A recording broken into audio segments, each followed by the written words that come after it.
Good evening, ladies, gentlemen, spirits, ghosts, ghouls, goblins, wherever you are, whoever you are across the nation, around the world. This is the NECA King, and you are in the halls of the NECA King. And today we are going to be doing a quick run through of my Black Sabbath and Ozzy Osbourne collection. This one is going to be a little rushed, no fancy editing that you've become accustomed to in these newer NECA King videos. A little rushed on time, so we're just going to go through my Black Sabbath and Ozzy collection, and we're going to talk a little bit about how I came to love Black Sabbath and Ozzy Osbourne. I figure that my first intro to Ozzy was like Crazy Train, or like the hits, you know what I mean? I remember hearing Crazy Train in high school as far back as 2001, and I had a greatest hits once I started to get into rock, because I didn't grow up listening to rock very much. There was some rock that I liked, but I didn't grow up listening to rock a lot. I kind of grew up in a flavorful neighborhood. Okay, I listened to a lot of hip hop and R&B and funk and soul, and you know, my older brothers were into movies, so there was a lot of movie soundtracks. So it was a varied mix of stuff, but there wasn't a lot of rock and roll. And then two things happened when I moved to New Hampshire. First of all, I was just surrounded by white kids who listened to different music. And second of all, I was introduced to like cooler rock music than I was, accustomed to when I was a kid. When I was a kid, it was all like 90s grunge or like hair metal. I grew up in the late 80s and 90s, and the rock and roll at that time was not appealing to me. I've never liked grunge. I've never liked, Black Hole Sun and all that shit. I've never been into it. But there were two specific bands that got me into rock and roll and heavy metal, and one was a local band named TIP, who were like a punk ska band with a lot of like rock and metal influences, and the other was Metallica, straight up. I liked a girl who listened to a lot of Metallica, and while her and I kind of flirted and got to know each other and quasi dated for a few weeks, I got into Metallica. And then that was a very quick jump to Ozzy Osbourne. I got a greatest hits album. I think it was called The Ozman Cometh, and it wasn't far from there. Also, at the butcher shop that I worked at, I was a teenager, got my first job at a butcher shop, and they had this huge sound system there with like a 101 disc changer and huge speakers, and we'd blast it when the store closed and before it opened. And two of the CDs they had in there are actually in this stack: Sabbath, Bloody Sabbath, and We Sold Our Souls for Rock and Roll. And those two albums blew my fucking hair back so hard that it basically changed my life. So let's start going through here. Oh, I gotta grab one more thing. There's a piece of Black Sabbath memorabilia I'm gonna add to this real quick. Right in frame there is now the black box. It's probably very difficult to see. But yeah, there you go in the light. You can see the sort of embossing on there. That is the, I think, 2004 or 2003 re-release of all the Black Sabbath albums on CD. They're on these little, like vinyl, like faux vinyl. They got like, it just kind of looks like a record sleeve. And it comes with this really awesome sort of crushed velvet booklet that's got all the lyrics, all the official lyrics signed off by Geezer Butler, and lots of great pictures and stories, behind the scenes stuff. This is one of the best pieces of memorabilia that I've held on to throughout the years. I don't know if it's worth anything now. I would never really get rid of it. I actually think I'm missing one of these CDs. I have all, yeah, I'm missing one of them. But anyway, that's the black box. I got into this once I was solidified as a Black Sabbath fan. One of the things that I'm always sort of unsatisfied with is the production on 70s heavy metal, because the technology wasn't there to capture the sound yet. So this is a complete remaster from the analogs, and sort of exploded out for digital CD listening. It sounds way better.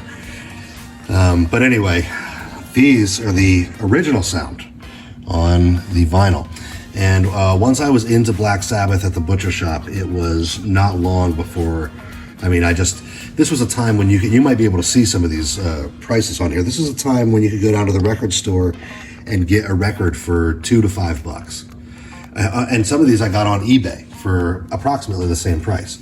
So let's go through one by one, and I'll tell you. This is Black Sabbath by Black Sabbath. Obviously, this is their first album. I love this album. Album cover is one of my favorites, with the highly saturated, stylized, fuzzy picture of like the witchy girl in front of the old-timey cottage in the woods. And I remember distinctly hearing this album for the first time. I was already into Sabbath, and I hadn't heard this one yet. And I went down to Turn It Up, which was the record store downtown, the town I lived in. And I put the headphones on and listened to this on CD. And I remember the moment I was blown away. I probably had gone and smoked a little pot before I went down to the record store, okay? But the moment that I was blown away was, and I believe it was a Wall of Sleep. Yes, it was Behind the Wall of Sleep. When he's singing about wall of sleep is lying broken, sun shines in, you have awoken, and that echo effect on the vocals, that was just like, oh, it made me feel a certain way. It's one of those feelings you can never really go back to, but you try, so you listen to it over and over again. So here, let me put the black box over here, and then I'll move these records to the side. So that's Sabbath. Paranoid, obviously. They're, $1. I got this for fucking $1 at Turn It Up. It's always played fine. The sleeve has never been in good condition. It's always played perfectly fine for me. $1 fucking. Classic album. You go on eBay right now, you probably can't find this for less than $25. What a mess. Volume 3, looks like it's got some schmutz on it. I haven't really gotten these out in a long time. This is, that might be chocolate. Yeah, my kid might have gotten chocolate on that. That's great. Volume 4, I think I got this one on eBay. Live at Last. This is a really good live album. Underrated. It's got songs from the next album on there, Sabbath, Bloody Sabbath. Sold Your Soul for Rock and Roll. This is the greatest hits album that they played at the butcher shop, and it gives you the whole flavor of Black Sabbath up into this point in their career. Really great. If you need to get into Sabbath and you don't know where to start, this album is where to start. It's weird to have a greatest hits album from an early heavy metal band, but it's double album. It's got all kinds of stuff on it. I think all the way up into volume 4. I don't think it has anything past volume 4, but it's a great way to get into. Oh wait, no, it has something from Sabotage on it. Yeah, it's got stuff from Sabotage and Sabbath, Bloody Sabbath. So this, is out of order. Should have come after the next two. This is the greatest album of all time. This is the fucking greatest album of all goddamn time. I might say differently when I'm not looking at it, but this is fucking the intro to this album is so fucking heavy. I remember trying to play it for my buddy who was like into System of a Down and shit, and I just tried to play the beginning of this album because it's so fucking heavy. It just blows me away, and he was just like not impressed, and I judged him so fucking deeply because he was all pepperoni, onion, and green mushroom chives. Pepperoni, onion, and green mushroom chives, and fucking all that stupid shit, and never gave this album its flowers. This is one of the heaviest pieces of fucking music that's ever been written. Fucking retard. Sabotage. The first time I heard this album, I distinctly remember immediately hitting replay because it was on CD. I was working at a butcher shop across the street from my house. I was like 17 years old. 2 days a week, they'd stick me in the back cooler with a pallet full of chicken breasts, and my job was to bone them out. Pull out the bones, stick the bones in a bucket, and the breasts in like a bin. Got paid casework. However fast I could go, I could fucking get paid. And I would blast my music back there on my mom's Bose Wave radio, which is like the superior small radio, right? What if they still make those? You could get your hands on one because those little things fucking cranked. And I remember playing this and immediately hitting play again when it was done because I just wanted to hear it again so fucking bad. this album was a doozy for me. I'm missing Technical Ecstasy. I thought that I had it. I still think that I do. My son has gotten into these records, and I feel like I obtained Technical Ecstasy at some point, and now it just doesn't seem to be around, but I gotta look into that deeper. This is Never Say Die. This is a really cool story behind this record. The guy who was the head cutter at that butcher shop, he couldn't find this album on CD. It was the early 2000s. This was before eBay was ubiquitous or online shopping was ubiquitous. And this guy was an older guy. You know, he kind of knew computers, but he didn't know where to look to get this kind of shit. Well, I was an eBay fiend at the time. I was buying records and all kinds of shit, musical equipment on eBay. So he had given me a copy of, for my birthday, I think he gave me a copy of Alice Cooper, Welcome to My Nightmare. He couldn't find it. It was this album and Alice Cooper, Welcome to My Nightmare, and we ended up giving each other the albums. Like, I gave him Welcome to My it was Welcome. That's what it was. He couldn't find Alice Cooper's Welcome to My Nightmare on CD, and I couldn't find this on record. And I gave him Alice Cooper's, because I found it on eBay, Welcome to My Nightmare, and before I left for Boston, he gave me this. And a whole fucking box full of old sci-fi novels. So that's that. Now we get to the Dio era. This was the last album with Ozzy. This is where things went totally wrong with Ozzy. In fact, he was fired before they even recorded this. They had to go back and re-record all the vocal parts because they had a new lead singer that wasn't Dio. It was some other guy. I forget his name. So we get to Heaven and Hell. This is the Dio era. I saw Heaven and Hell live. I was blessed with the opportunity to see Ozzy solo, Black Sabbath with Ozzy, and then Black Sabbath with Ronnie James Dio, and they were calling themselves Heaven and Hell. So we're getting into that era. We got the Mob Rules. This is a great era of Black Sabbath too, but I'm not as passionate about it. This is a single from Born Again, and then you got the Born Again album itself. I thought I had Seventh Star with Tony Iommi at 1.2, but I guess I didn't actually end up getting that. So that's the Sabbath collection right there. It goes all the way from the original to when they got some new lead singers. I believe Ian Gillan from Deep Purple was singing for the band by this point. They were kind of going off the rails by this point, but it's not a bad album. So when Ozzy went solo, he didn't really know what he was going to do. He didn't have any music, and he needed to put something out to let people know he wasn't dead. So Sharon kind of helped him put this together, and this is Speak of the Devil. This is him with a new band. Not his new studio band yet. It's I gotta see who it is. Brad Gillis on guitar, Rudy Sarzo on bass, and Tommy Aldridge on drums. And this is all Black Sabbath covers played with his new band, like his in-between band before he found Randy Rhoads and stuff. And it's so stupid. Like, he's got jelly coming out of his mouth. I've always found this to be like one of the most egregiously stupid album covers of all time, with the pants, with like and this guy with the horrible makeup. Like, it looks like when I do makeup on my son, make him look like a zombie. It's so bad. Horrible album art.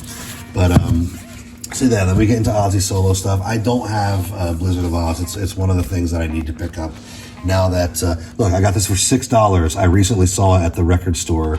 Actually, the new Turn It Up that's in Brattleboro. Well, it's not new. It's been there for years, but it's new to me because they shut down the Turn It Up in the town I grew up in, and now that's the Turn It Up I go to. $35 at Turn It Up now. Went up in price by, what is that, fucking $29 or something? So Diary of a Madman. Blizzard of Oz is one of my grails now. I got to get it. But I'm going to get, now they have, every album has, a fucking triple, quadruple disc color pressing. You know what I mean? Pressed on translucent color vinyl or whatever. I'm going to pick up one of those for Blizzard of Oz. Just 180 gram, remastered, whatever. Bark at the Moon. Always loved this album. It's really bad, and it's one of those albums, and I'll talk about this in the Michael Jackson one, where like the 80s define the sound of this album, and it's not great. It really fucks up the sound of the album. This would have been a great album if it was recorded in the 90s. But it really suffers from that 80s sound. But of course, it's Bark at the Moon. It fucking rules. My kid loves it. My kid loves werewolf shit. And of course, so this is one of his favorite Ozzy albums. Not his favorite though, because this is his favorite Ozzy album, The Ultimate Sin. I I have come into the living room and found my 4-year-old and 1.5-year-old putting this record on the platter and dancing and rocking it. They love rocking out to this shit. They love heavy metal. It's so bizarre. And then I think the last one that I got is, Just Say... Oh, wait, no, I got a couple more. Just Say Ozzy. I don't know if this came out... I think this came out after No Rest for the Wicked. This album fucking rules, man. No Rest for the Wicked. I've always had a special place in my heart for this album. It's totally underrated. The sound is amazing. Zakk Wylde's guitar fucking rules on this album. It sounds so good. And it starts off that... I mean, No More Tears gets all the flowers from the Zakk Wylde era, but that fucking album screeches, man. This is like such a good record. This was Zakk Wylde, right? I believe so. I can't tell from on the back, but I'm pretty sure that was Zakk Wylde. And then I think this came out afterward. This came out between No More Tears, because Ozzy was going to retire. This is kind of the same deal as Original Sin? No, Speak of the Devil. This is kind of like half Black Sabbath covers and half... I've always loved the notation on the back because it's so half-assed and so like... Just listen. He says, when my record company came up with this EP, my first thought was, oh no, not another version of old Sabbath songs with a couple of mine thrown in. But when I started to listen to all the shows we played on my last tour, my thoughts changed. Firstly, Shot in the Dark. I'm happier with this version than the original. Horseshit. The original Shot in the Dark is fucking perfect. Nothing, no live version tops it. Secondly, the Sabbath songs, to have recorded them one last time with Geezer Butler and Randy says it all for me. It's a chapter of my musical career I can now close. It reminds me of when this Black Box came out. There was a interview with Tony Iommi, and he was in the Guitar magazine saying, they were saying, well, do you think that the Black Box really sounds that much better? And of course it sounds a million times better, but his response wasn't, they said, do you think the fans will think that it sounds better? And he said, I think that they should buy me a new car. That was his legitimate response. And the fucking record, the Guitar magazine published that quote. Like, Jesus Christ, man, go fuck yourself. Well, it looks like I got cut off, so I'm going to finish it up. Thank you for checking out In the Halls of the NECA King. Again, on Monday, brand new unboxings. Tuesday. Every Tuesday's unboxings. Every Friday's In the Hall of the NECA King. And then on Juneteenth, we've got $1,000 Shelf hosted by Robin Leach and Tariq Nasheed. I'm going to get out of here before my phone cuts off again. Thank you guys for watching. And this is the NECA King.